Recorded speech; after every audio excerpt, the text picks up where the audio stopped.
So being able to be compassionate and listening well and understanding their concerns and being able to address those concerns in a reasonable way, I think goes a long way for building trust with people. The more you can have folks that are local to the project area come and speak about the benefits. So getting the local county assessor to be able to look at the economic benefits, to be able to look at a third-party report like ours, and be able to kind of look through it, make sure that our numbers are correct and in line with what they're seeing and how they would evaluate it. That is going to go a long way to win local trust and support. Are you speeding the energy transition? Here at the Clean Power Hour, our host Tim Montague bring you the best in solar, batteries, and clean technologies every week. Want to go deeper into decarbonization? We do too. We're here to help you understand and command the commercial, residential, and utility solar, wind, and storage industries. So let's get to it. Together we can speed the energy transition. The Clean Power Hour is brought to you by CPS America, maker of North America's #1 three-phase string inverter, with over 8 gigawatts shipped in the U.S. The CPS product lineup includes string inverters ranging from 25 kW to 350 kW. Their flagship inverter, the CPS 350 kW, is designed to work with solar plants ranging from 2 megawatts to 2 gigawatts. CPS is the world's most bankable inverter brand and is America's #1 choice for solar plants, now offering solutions for commercial, utility, ESS, and balance of system requirements. Go to chintpowersystems.com or call 855-584-7168 to find out more. Today on the Clean Power Hour, the economic benefits of utility solar, wind, and battery projects. My guest today is Ethan Loomis. He is the Vice President of Marketing and Sales for Strategic Economic Research based here in Illinois. Welcome to the show, Ethan. Thanks, Tim, for having me. Great to see the family tradition continuing. I've had your father and the founder of SER on the show a couple of times when the show was known as the Solar Podcast, most recently in 2021. So it's been quite a while. But Ethan, paint us a picture of how you got involved in the family business and what exactly does SER do? Yeah, so my background is in visual communications. So I have a degree in journalism from Illinois State University and worked for a small nonprofit here in Rockford, Illinois for many years. My start at SER, I came to strategic economic research in the middle of the pandemic in 2020. And Dave approached me. I was doing the graphic design for his reports, maybe 4 or 5 a year at that point in time. And he approached me and said, I'm having more and more developers coming my way asking for these economic impact reports. I think I need to hire on my first full-time employee, and would you consider that? So I gave it some thought and loved the nonprofit work that I was doing. I have a background in photo video production and managing websites and how to communicate a good story well visually. So learned a lot in that role, but came to SER and joined the team full time. And now we've grown the company to over 20 employees. We've got people all across the U.S. that work for us. So yeah, my father started SER back 15 years ago, just had some developers come to him asking for him to examine the economic impacts of, back then it was pretty much exclusively wind here in the state of Illinois, and he studied the Grain Belt Express transmission line very early on. So with some of those early projects, it's really transitioned more over to the solar side and battery storage recently. But now we've studied over 500 projects in 38 different states, and we've grown our team to over 20 people. So it's been great to be on board with SER and help grow the team. And we'll put a link in the show notes to your website, but check out strategiceconomic.com and go to the library tab, and you'll just see these are the publicly available reports. They've done many other reports that are not publicly available because developers pay them for this work and they don't necessarily want it in the wild. but it is truly impressive. The number of states you've worked in, the number and types of projects you covered. You see their solar, wind, transmission, and even a report from Lansing, Michigan on batteries. And there's of course many more projects in the back catalog that are not publicly available. So super cool. So Ethan, you guys have built a true blue family business out of this economic research. Tell us a little more about the business and what is the scale and scope of SER? Yeah, so we're really focused on partnering with developers of these projects in their community engagement efforts and also during permitting. Oftentimes, when you're bringing this large wind or solar project into a rural community, there's going to be a lot of questions that will pop up, and developers are increasingly experiencing opposition to these projects, just levels of concern from community members related to oftentimes misinformation that's just getting spread online. And so developers are having to be on the defensive in so many cases in answering these questions. Our reports allow developers to partner with the community to be able to show here's the economic benefits that are going to come to you locally. Here's the property tax revenue that will be felt by the local school district, county fund, township fund, fire district, road district. So we'll calculate out the property tax revenue that then feeds into our economic impact model, showing the job creation, earnings, and economic output, which is essentially the GDP increase locally. So again, our reports can be used both on the community engagement side at a very early stage in the project. We can calculate the impacts, when a developer really just has the county that they're interested in, and they may know the megawatt capacity that they would be looking to build. We have enough industry standard data on our side to be able to calculate out what those economic benefits are going to be and what the project costs are going to be. But we do work directly with developers as they refine their project footprint and have a better idea of where they're looking to build and what the project costs are going to be. We prefer to get as granular as we can in that project cost data to where developers hand off their project cost to us. We put it in our model. We use IMPLAN, which stands for Impact Analysis for Planning, and then we'll calculate out those impacts to the county. Yeah, it's kind of a layer cake of economic benefits. I think consumers think very simply about these projects, but there are many layers of impacts. Of course, there's the pre-construction, engineering, design, permitting. Okay, so there's a company behind every project that's providing jobs. And then a project goes to construction. Of course, there's construction, labor, which is significant. And then there are decades of tax benefits that flow to various taxing bodies, and I want to break that down for our listener. So we just need to, as energy professionals, we need to be savvy when talking to the public about the benefits of solar, wind, and battery projects, because it's not just installing a piece of hardware on a piece of ground and then you're done. So how do you like to break this down, Ethan? I call it the value stack, but what are the big buckets of economic benefits? And then maybe we can bite into some details, but let's just focus on solar and batteries because that is my core audience. Yeah, absolutely. So the way that we think about it and the way that the model presents the results is breaking it down into three different layers: the direct, indirect, and induced impacts. So those direct impacts are really going to be the on-site construction, and then on the operations side, the operations and maintenance technicians, those folks that you can see working at the project site. So if you show up to a solar project site and you see the construction workforce, those are going to be those direct impacts.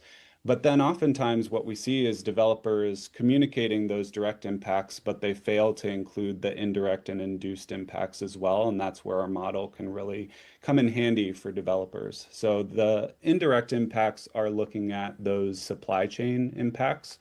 So we look at what materials will be sourced locally.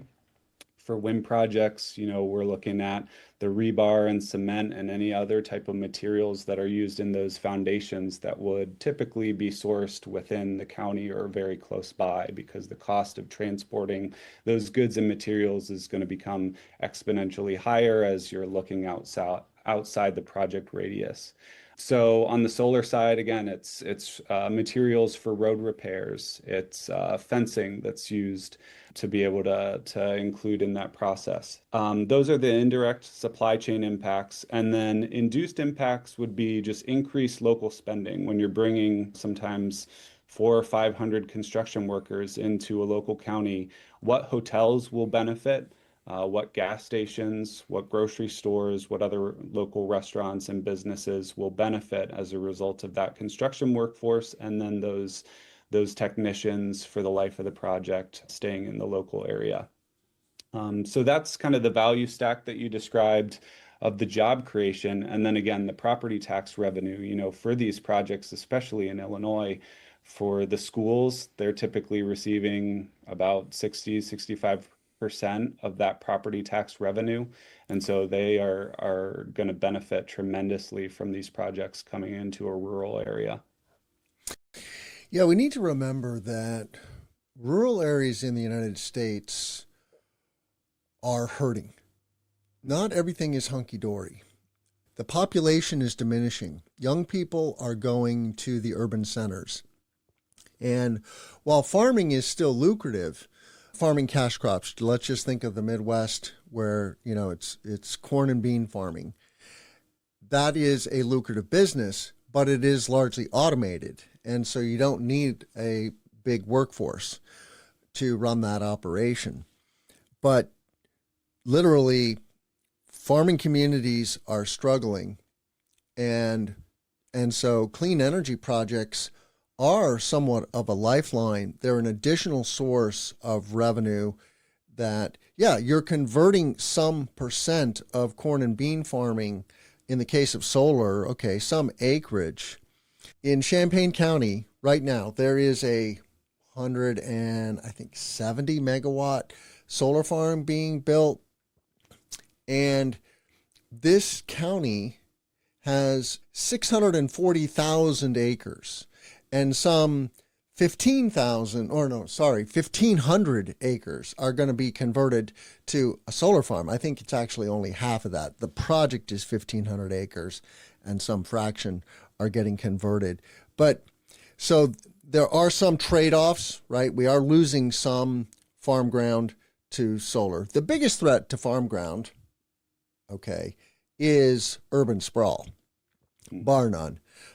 I would argue by a factor of 10. We only need to solarize 1 to 2% of the landscape, and that includes the built environment, the already built environment. So we're not paving over the breadbasket, but we are converting some ground to alternative uses, wind, solar, battery farms. But how does this play out in your mind? And if you were to explain this to a lay person today, farm ground, traditional revenue from that. Tomorrow, wind, solar, batteries. How does this impact a local economy? Yeah, it's an important point that comes up in these rural communities. We're seeing a lot of questions raised around this issue in many permitting hearings that we are a part of. We can do a land use analysis as part of our study to be able to look at the acreage that is being taken out of ag production and being used for solar. And typically this is more of an issue on the solar side, not so much on the wind side, and that doesn't take up quite as much land. But as you said, these projects can take up 1,500 upwards of 4,000 acres in some cases. For the projects that we're looking at, we try and look at the overall land footprint of ag within the county. And so how many acres are being used currently for agriculture? And typically, the projects that are being built are taking up less than 1% of the entire farmland in the county. So we try and paint a big picture of this issue. We also need to take into consideration different perspectives, not only the landowners, but also the tenant farmer, the other residents, local business owners, and government bodies. So we can do an analysis that'll show, again, how will it affect the landowner? In many cases, it is kind of a no-brainer decision for the amount that they are getting for the solar land lease. It's gonna far exceed what they would make for farming. Oftentimes, it'll be 3 to 4 times the profits that they would get for farming is what they would be getting for the solar land lease. And then the concern becomes, well, what about the ag supply chain? We understand that it's beneficial for the landowner themselves, but what about the other local businesses that may be affected? So we can do a project by project net economic analysis to be able to show any potential losses on the ag supply chain side and kind of net out the increases from the solar. And we've been doing this for the past few months, is this net economic impact analysis. And we've seen a net benefit still from solar coming in to a county. And every situation, every county is different. So again, our model will look at inter-industry spend and how, when you bring in a capital expenditure into a local county, what ripple effects will be felt. So it is quite complicated, but our model can account for that, the losses on the ag side and also the gains that you get from the solar side. And there still is, in the cases that we've looked at, a net benefit. So that's what we're seeing. Again, a big issue is a question that is posed oftentimes is how are we going to continue feeding the world if all of our farmland is taken up by these solar panels? And so this issue becomes very dramatized. Oftentimes we will mention in those permitting hearings that about almost half of corn and soybean production is already being used for energy in the form of ethanol and biodiesel. So when you are converting kind of that existing energy usage to solar, solar is much more efficient in terms of the per unit of energy that's being used. Yeah, So by a factor of 10, I think. yeah, Uh, there was a recent study that came out that was really interesting on this issue from the Proceedings of the National Academy of the Sciences that showed the efficiency of solar versus corn and soybeans, and it was really, really compelling. So we are looking at this issue very closely. Yields increase about 1% annually. So when you're taking out a certain acreage of that farmland from the county, just due to yields increasing on trend each year. Typically, we find that it takes about 1 to 2 years for just yields to increasing to make up for that lost acreage in farmland. So we try and look at all aspects of this argument and be able to give a fair and balanced view across the board. yeah. The Clean Power Hour is brought to you by CPS America, maker of North America's #1 three-phase string inverter, with over 8 gigawatts shipped in the U.S. The CPS product lineup includes string inverters ranging from 25 kW to 350 kW. Their flagship inverter, the CPS 350 kW, is designed to work with solar plants ranging from 2 megawatts to 2 gigawatts. CPS is the world's most bankable inverter brand and is America's #1 choice for solar plants, now offering solutions for commercial, utility, ESS, and balance of system requirements. Go to chintpowersystems.com or call 855-584-7168 to find out more. Yeah, I just looked this up. In the U.S., the total average of corn is 45% of the corn crop is used for ethanol. In the Midwest, that statistic is even higher. It's greater than 70% of our corn acreage is used for ethanol. And that industry is extremely highly subsidized. Something like 30% of a corn farmer's income is subsidies. And that makes the industry work. All industries require subsidies, and we're not alone in solar, wind, and batteries. And that's true of all fossil fuels and nuclear as well. So if you don't use Perplexity, check it out, perplexity.ai. They're not a sponsor of the show. They should be. But I love that search engine because it gives you sources, right? It's scouring the web and publicly available reports, and then it actually references those in the content that it feeds you. But so it's a super useful tool for just asking these technical questions. So there's always a trade-off, right? We're trading some of existing farming, corn and bean farming. Gotta love corn and bean farming, but farming is also something that is dynamic. We didn't corn and bean farm forever. It's not, and we now have propped up this industry called the ethanol industry, the biofuels industry, which at some point is going to wane. It just is, because it's not very economical. It's more economical to farm photons and wind. And it's the physics of that are not that complicated when you think about what you have to do to the corn to turn it into ethanol. It's highly energetic, that process. Whereas with solar or wind, right, you're just building a machine, putting it out there, and it gathers free wind and sunshine for 30 years. So there are trade-offs. You have published a very interesting report, though, on your website, strategiceconomic.com/property tax, historical property tax revenues from wind and solar in Illinois, key insights. And you can see, for example, that a county by county assessment of how this has impacted some counties in Illinois where you have a lot of wind and solar. And this includes McLean County, where Bloomington Normal is, Lee County, LaSalle County, Bureau County, and Henry County.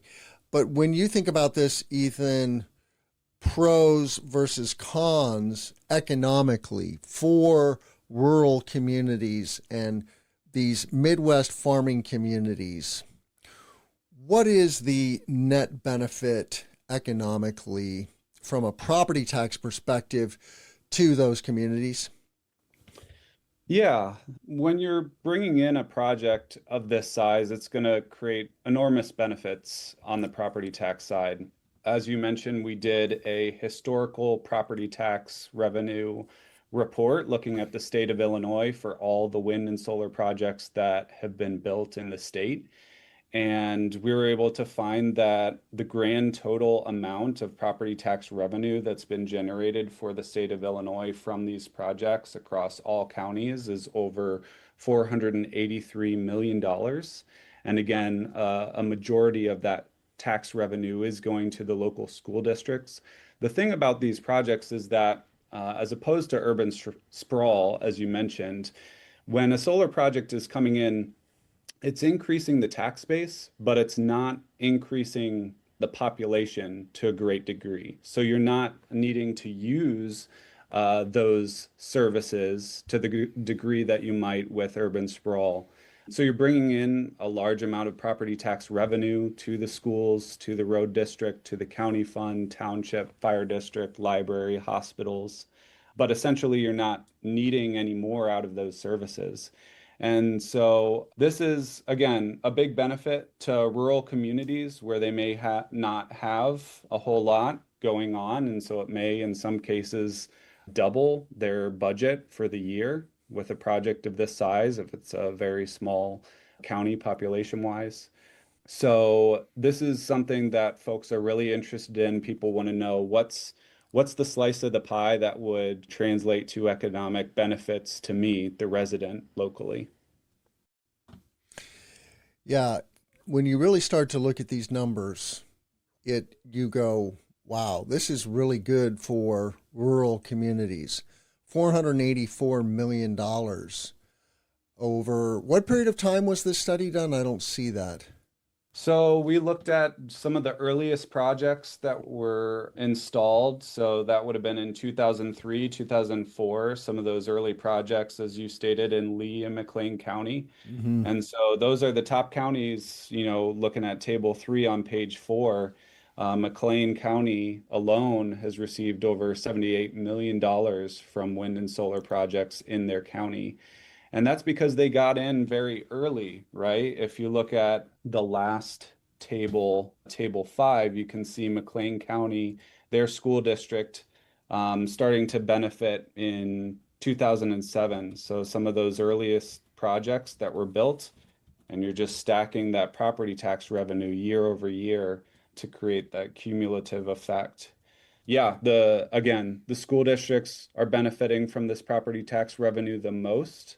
Oftentimes it can mean an additional million to $2 million per year. Yep. It's real money. One of the themes I like to lean into on the show is that we as an industry need to be better about communicating the impact of solar, wind, and batteries to the public. Farmers don't like change. They think, well, we're paving over the breadbasket. We're converting farm fields to to solar fields. And now that we have things like dual use solar, for example, it's a both and, right? You can grow hay, you can grow pollinator friendly vegetation, you can graze sheep on solar farms. And of course, wind farms is a very different thing. You can completely keep doing what you're doing on the wind farm with the exception of the roads and the foundations. But I think I want to prop up the developers who are getting better at this and just say to the industry writ large that we need to do better. But when you think about, your work at SER in terms of these public hearings on large scale wind, solar, and battery projects, what is working? What is getting the attention of the not in my backyard movement, the NIMBYism that goes on, some of it quite nefarious and funded by dark money? But what is your advice to developers who are going into these counties where there's not necessarily a lot of friendly faces? Yeah, well, I think in a lot of these cases, there can be some quite loud voices in the room and some prominent personalities that will voice their concerns, but that is not the majority of people. And I think it's important for developers to understand that. And you may not be able to sway the staunch opponents to the project, but people are listening in those hearings, and local stakeholders want to take a balanced view and understand all perspectives. And so just being able to keep a level head and not being brought into the drama, not to get emotional. And it can be emotional for people. They feel strongly about where they live and the type of lifestyle that they have around them. And so being able to be compassionate and listening well and understanding their concerns and being able to address those concerns in a reasonable way, I think goes a long way for building trust with people. The more you can have folks that are local to the project area come and speak about the benefits. So getting the local county assessor to be able to look at the economic benefits, to be able to look at a third-party report like ours and be able to look through it, make sure that our numbers are correct and in line with what they're seeing and how they would evaluate it. That is going to go a long way to win local trust and support. In our last few minutes together, I do want to highlight that you host an annual renewable energy conference in Bloomington Normal. What are you looking forward to about the conference this year, and what are the dates? Yeah, we're really excited. We're going to be in Normal, Illinois, September 30th and October 1st. So a 2-day conference. We've done this the past couple years. So this will be another great year for learning about renewable energy in specifically the state of Illinois. We're expecting about 300 to 400 attendees from all areas of the renewable energy industry. The topics will include Illinois legislative updates, how Illinois is navigating the federal attitude towards renewable energy, interconnection issues, hot topics like battery storage and virtual power plants. And we've got some good speakers already lined up. They're going to include Brian Granahan from the Illinois Power Agency, J.C. Kibbe from he's the state of Illinois climate advisor, and then Mark Pruitt from the Power Bureau. And we have early bird pricing going on that ends June 30th, so about a month from now. You can get registered at Illinois Renewable. Got the Yep. We'll put the URL, but we'll put the website illinoisrenewable.com in the show notes as well. Anything else before we go, Ethan, that you want our listeners to know about SER or what's going on in renewables in Illinois? Yeah, if you're a developer of renewable energy projects, we would love to be able to provide an economic impact study for your project. Again, we've done over 500 projects in 38 states. So we've got a good team here, a good amount of experience and expertise in the energy industry. Thanks for the time on your show, Tim. I listen a lot to what you have, who you're interviewing, and it's a great show. So I appreciate having me on. Well, thank you. I really appreciate what SER does, and I look forward to seeing you guys at the conference at the end of September, and hopefully at some of the other shows that are going on. Coming up here, we have Midwest Solar Expo, we've got RE Plus Midwest, and we got the Solar Farm Summit. You can find that information about all of those events at cleanpowerhour.com. Go to the events tab. And with that, I'll say thank you so much to Ethan Loomis of Strategic Economic Research for coming on the show today. How can our listeners find you, Ethan? Yeah, I'm pretty active on LinkedIn, so you can just search for my name, Ethan Loomis, Loomis. Would love to connect there and try and update what's going on with me and the company. So happy to connect on LinkedIn.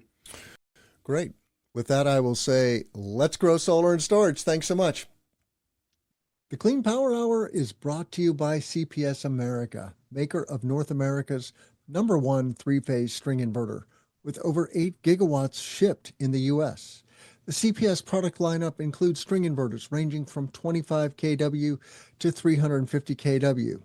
Their flagship inverter, the CPS 350 kW, is designed to work with solar plants ranging from 2 megawatts to 2 gigawatts. CPS is the world's most bankable inverter brand and is America's #1 choice for solar plants, now offering solutions for commercial, utility, ESS, and balance of system requirements. Go to chintpowersystems.com or call 855-584-7168 to find out more.